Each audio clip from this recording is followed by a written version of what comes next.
aurions-nous plusieurs vies tout au long de notre existence.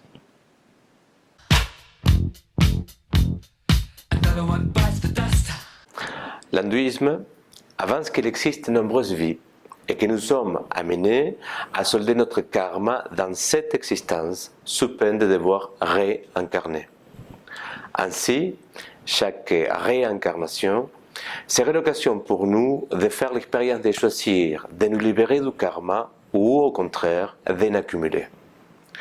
Le karma, c'est le dogme central de l'hindouisme et du bouddhisme, selon lequel la destinée d'un être vivant et conscient serait déterminée par la totalité de ses actions passées et par ses vies antérieures.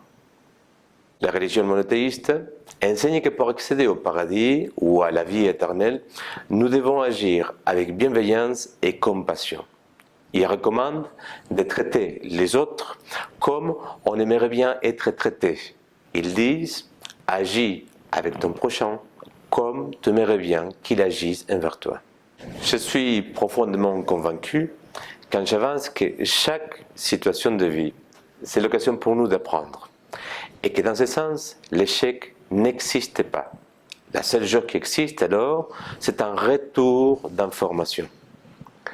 Si nous envisageons alors notre existence comme l'opportunité d'apprendre, dans le but de devenir des meilleurs êtres humains, alors nous pouvons faire l'expérience de plusieurs vies tout au long de notre vie. De cette façon, nous pouvons commencer notre vie, notre existence, parfois de façon très difficile. Mais nous pouvons nous améliorer à mesure que nous faisons l'expérience de vivre. Puis, récolter les fruits de la sagesse, le temps venu. Mais alors, pourquoi chercher à savoir s'il existe une vie meilleure que celle-ci, dans une autre dimension, ou alors d'attendre la fin de cette existence pour connaître si nous aurions l'accès ou le refus au paradis.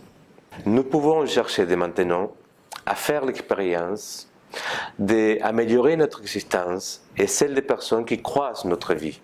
Nous pouvons dès maintenant nous servir de nos expériences passées pour tirer les meilleurs enseignements et ainsi agir par la suite avec compassion et bienveillance, évitant les pièges des situations de vie qui se répètent à la façon du karma. S'intéresser un peu trop à la possibilité d'une vie après la mort ne serait pas une façon de se désintéresser, de faire l'expérience de vivre maintenant?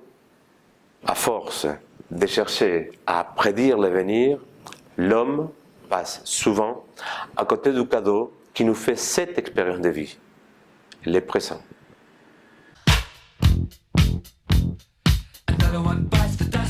À l'encontre de toute idée reçue, un hypnotiseur agit plus efficacement en éveillant ses semblables, pas en les endormant.